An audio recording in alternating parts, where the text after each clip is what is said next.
Hello friends, आज की इस वीडियो में सबसे पहले जो सबके मन में सवाल आ रहा है उसी का जवाब देने की कोशिश करूंगा। और सवाल क्या है आप लोगों के जहन में कि सर ये बाजार क्यों टूट रहा है। और बहुत सारे लोग बोलेंगे आपको कि स्टॉक मार्केट क्रैश हो गया, स्टॉक मार्केट क्रैश हो गया। भैया कुछ नहीं हुआ क्रैश, कहाँ पर क्रैश दिख रहा है? अरे 309 पॉइंट बाजार गिरा है 1.25%। अगर यार निफ्टी गिर गया कहाँ पे क्रैश हो गया? शेयर बाजार क्रैश हो गया। ये सब फालतू की बकवास है। मैं सीधी बात बोलता हूँ आपको कि फालतू की बकवास है कि स्टॉक मार्केट क्रैश हो गया। कोई बोलेगा 2008 से बड़ी गिरावट है। अरे यार ये क्यों फालतू गुमराह कर रहे हो? ठीक है, लेकिन जब आप अपने पोर्टफोलियो को देखोगे तो आप कहोगे अरे सर हमारा पोर्टफोलियो देखो ना, हमारा पोर्टफोलियो टूट रहा है। इंडेक्स को कहाँ जाके देखते हो आप? अरे यार इतना तो इंडेक्स हमारा रोज चलता था 1.25%। अगर 2-3 दिन गिर गया तो क्या हो गया? और देखिएगा वैल्यूएशन स्ट्रेच थी, सब कुछ था। और आपको पूरे मीडिया के अंदर ना एक ही बात मिलेगी कि जी बाजार क्यों गिर रहा है, क्योंकि अर्निंग एक्सपेक्टेशन के हिसाब से नहीं आई। भैया अर्निंग एक्सपेक्टेशन के हिसाब से पिछले 2 क्वार्टर में थोड़ी ना आ रही थी। पिछले 2 क्वार्टर में आई है, उससे पहले क्वार्टर में आई है। यार भैया 1 साल से नहीं आ रही अर्निंग, तो फिर इसी बार बाजार क्यों गिर गया? तो ये इस बात का मुझे नहीं लगता कि सही जवाब है। बहुत सारे लोग आपको बोलेंगे कि भाई अर्निंग्स जो है ना वो स्लेव है मार्केट की, अर्निंग्स नहीं आई तो बाजार टूट जाएगा। सब फालतू की बकवास है। बाजार चलता है पैसे से, और जब तक पैसा आ रहा था, लिक्विडिटी आ रही थी, बाजार चल रही थी। बे इंतहा जो है वैल्यूशंस थी, और हमारे को तो हजम ही नहीं हो रही थी कि भाई ये इतनी वैल्यूशंस हो सकती हैं। तो आपके दिमाग में एक ही सवाल है कि सर ये बाजार टूट क्यों रहा है। मैं आपको उसी सवाल पे लेके जाऊंगा। तो पहला तो ये है कि भाई बाजार अर्निंग की वजह से टूट रहा है। नहीं भाई, बाजार लिक्विडिटी से चल रहा था, बाजार में पैसा आ रहा था। और मुझे याद है मैंने अपने बहुत सारे एनालिसिस में कहा, मैंने कहा बाजार में अगर आप किसी को 5वीं मंजिल से गिरोगे तो वो उठ के खड़ा हो जाएगा, लेकिन बाजार अगर 11वीं मंजिल से या 15वीं मंजिल पर उठा के पटके मारेगा ना तो फिर कोई पानी नहीं मांगेगा। तो ये बात अब कहीं ना कहीं पिछले 2-3 दिनों से साबित हो रही है। दूसरी बात मैंने आपको बताई थी कि भाई जब भी बाजार गिरेगा ना तो बाजार के अंदर जो मंदी करने वाले जो प्लेयर्स हैं उनको ये पता है कि जब तक तेजी करने वाले अच्छे से नहीं फंसेंगे ना तब तक बाजार से निकला नहीं जाएगा। तो देखो जो पहले 11वीं और 15वीं मंजिल वाली बात है वो पिछले महीने में जाके देखो। हमारी एक्सपेक्टेशन थी कि बाजार पिछले महीने के एंड में गिरना चाहिए, लेकिन बड़े प्लेयर ने क्या गेम खेला, बड़े प्लेयर ने बहुत तगड़ा गेम खेला कि भाई साहब बाजार को ऊपर खींच के ले गए। जो दिग्गज भी मंदी करने वाले थे, मतलब अच्छे से अच्छे मंदी करने वाले जो प्लेयर थे ना, सबके भाई से सौदे कट गए पिछले महीने की एक्सपायरी पे। और बाजार 100 पॉइंट की डिप नहीं दे रहा था। मतलब 100 छोड़िए, 50 पॉइंट निफ्टी नहीं टूटने के लिए तैयार था। बैंक निफ्टी 100-150 पॉइंट से ज्यादा टूटता नहीं था पिछले। इसका मतलब है कि मंदी करने वाले इतने परेशान हो गए, और भाई एक्सपायरी वाले दिन तो सबने सुहा करना ही था, और बाद में कोई हिम्मत ही नहीं कर पाया मंदी करने की, कुछ लोगों को छोड़ के। तो बात यह है कि मंदी करने वाले खत्म हो गया। मंदी बनाई किसने? तो देखिएगा कोई भी आदमी महंगा सामान नहीं लेना चाहता, लेकिन जिसने बाजार में मंदी कर रखी है ना उसकी मजबूरी है, क्योंकि वो मार्जिन कॉल आएगी उसको, और उसको महंगा सामान लेना पड़ेगा। तो जब लोगों ने शॉर्ट कवरिंग की तो भाई वो भी कट गए। तो जो 9वीं मंजिल पर बाजार को बेच रहा था उसको 15वीं मंजिल पे जाके बाजार खरीदना पड़ा, और 15वीं मंजिल से बाजार अक्टूबर शुरू होते के साथ पीटना शुरू कर दिया। तो ये गेम प्लान था, उस गेम प्लान के हिसाब से गेम चल रहा है। उसके अलावा कुछ नहीं। बड़े प्लेयर्स के बड़े गेम होते हैं, उन्होंने अपने हिसाब से माल खेला। उन्होंने जब बाजार को छोड़ना शुरू किया ना अक्टूबर में, सबको लगा फिर उड़ जाएगा, 2 दिन उड़ जाएगा, 4 दिन उड़ जाएगा। एफआईज लगातार बेचते रहे। एफआईज ने एक दिन भी कैश मार्केट में कोई आनाकानी नहीं की, और किसी भी भेदभाव के बगैर किसी एक दिन भी अक्टूबर के अंदर उन्होंने बाइंग नहीं की। लगातार सेल कर रहे हैं, और किसी एक महीने के अंदर इतनी बड़ी सेलिंग आपने बहुत ही कम देखी होगी। 86,000 करोड़ की कैश मार्केट में सेलिंग कर दी है आज की डेट तक, 22 अक्टूबर तक। तो जो बात है कि बाजार गिरे, अब बात आती है कि सर हम पोर्टफोलियो देखते हैं तो बाजार गिर गए। भैया ये है बात। अभी तक क्या था कि अगर आप ऊपर से माल को बेचोगे तो आप क्या करोगे, और स्मॉल कैप मिड कैप के शेयर्स प्लेस कर दोगे, और उसके सामने एफएनओ में पोजीशंस बना लोगे, तेजी कर लोगे। तो बड़े प्लेयर्स ने क्या किया, इस बार स्मॉल कैप और मिड कैप को साथ तोड़ा। तो अब जो लोग एफएनओ में तेजी कर रहे हैं, क्योंकि जिनको भाई ये है कि जन्मजात तेजी करनी है, तो उन्होंने तो कैश मार्केट में भी तेजी है, एफएनओ में भी तेजी है, तो उनकी पोजीशंस ऊपर से लेके आओ। उनका भैया मार्जिन भी, एफएनओ की जो प्लेज मार्जिन है वो भी कम हो जाएगा, उधर से एफएनओ में भी M2M देना है। ये एक मेन रीज़न है कि डर का माहौल जो है स्मॉल कैप और मिड कैप में बड़े प्लेयर्स ने बना दिया, और वैल्यूएशंस तो थी स्ट्रेच। अब उनके अंदर इतनी हिम्मत आई कहाँ से, क्योंकि बहुत लोग बोलेंगे जी वैल्यूएशन स्ट्रेच थी, अर्निंग नहीं आ रही है। भाई वैल्यूएशन तो स्ट्रेच पहले भी थी, ठीक है, वैल्यूएशन स्ट्रेच पिछले महीने भी थी, ऐसा नहीं है कि पिछले महीने नहीं थी। अर्निंग्स की एक्सपेक्टेशन देखिएगा, मैं पिछले महीने भी बोल रहा था बाजार में एक बड़ा फॉल आ सकता है, पैसा बनाना बहुत मुश्किल है।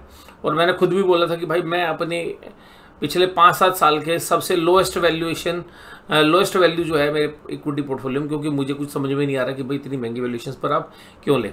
अब आते हैं असली मुद्दे पर कि बाजार टूट क्यों रहा है। देखिएगा आज जो धज्जियाँ उड़ाई हैं वो तो मैं अगली वीडियो में आपके साथ बात करूँगा बाजार की, और बाजार कहाँ ठहरेगा वो बात करेंगे। लेकिन ये देखिएगा, ये है शंघाई कंपोजिट इंडेक्स आपके सामने स्क्रीन पे। पिछले एक महीने में 20% चला है, पिछले एक महीने में 20% चला है। और हमने अपने अल्फा मेंबर्स के साथ भी एक महीने पहले ही वीडियो की थी, और हमने कहा था कि पैसा चाइना जा रहा है और बाजार वहीं पे शिफ्ट हो रहा है। और आप इस समय पर देखिएगा बाजार में भगदड़ मचेगी जब स्मॉल कैप मिड कैप में पैनिक सेलिंग होगी, और अब भी मुझे लगता है कि स्मॉल कैप में रुकने वाली नहीं है। ये पहला इंडिकेशन आपको समझ में आ रहा है। जो शंघाई का कंपोजिट इंडेक्स है उसकी जो तेजी है वो एक महीने की है 20% के आसपास, 19.53%। भैया जो 20% अगर हमारा बाजार चले, कहने का मतलब है कि अगर 25,000 मान लो 20,000 का इंडेक्स 20% चले, यानी कि 20,000 का इंडेक्स 24,000, यानी कि निफ्टी 20 से 24,000 हुई होगी, तो कितना पैसा उसको चलाने के लिए एफआईज ने डाला होगा। या हालांकि उस केस में हमने ही डाला था क्योंकि इंडिया की डोमेस्टिक मनी थी वो चली थी। अब वो पैसा आ कहाँ से रहा है, तो चाइना के बाजारों में ग्लोबल मनी तो आ ही रही है एफआईज की।